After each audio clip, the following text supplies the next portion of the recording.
Okay, so over the last few days, I've been mainly just working on adding juice to the game. And that is like game feel things, things that make the game feel better, things that make you feel more immersed, um, things like that. So, the first of which, you might have been able to hear it already, but that's some ambience.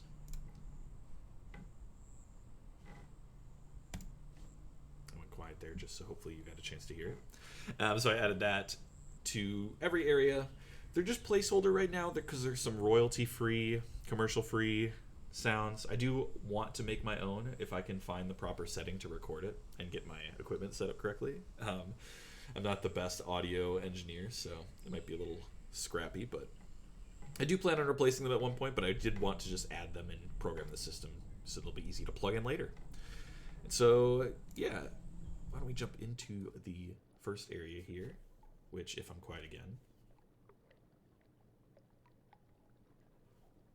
you can hopefully hear some drips, which is the ambience of this sewer area. And yes, it is a sewer. It may surprise you. There was really no indicator of that yet before.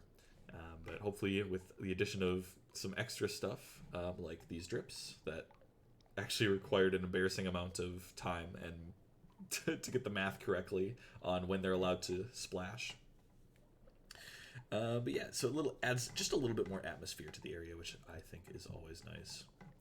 And I also made the enemies, gave them a little motion with their dice, and also when they do their attack, which I think it leans a little bit into the 2D sort of Paper Mario aspect that the enemies are, nicely, and it also just adds more life to them.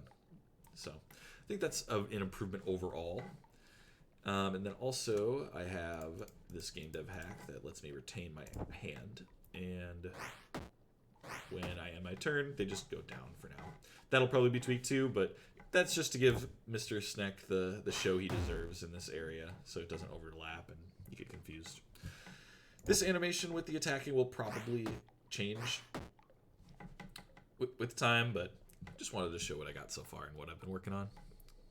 Alright, let's go back to the main menu and I'll show you the last thing, which is a fun feature that I have got all hooked up, and that is the achievement system. And these are set up in a way that should be really easy for me to hook it up to Steam once I attach the game to Steam and get it up there.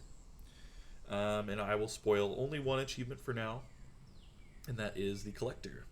I figured this one is an okay one to spoil just because you might already have unlocked everything in the market. So, but yeah, that's one of the, 35 achievements. And who knows how many there'll be in the end, but this is just how many I've thought of so far. And yeah, that's what I've been working on recently.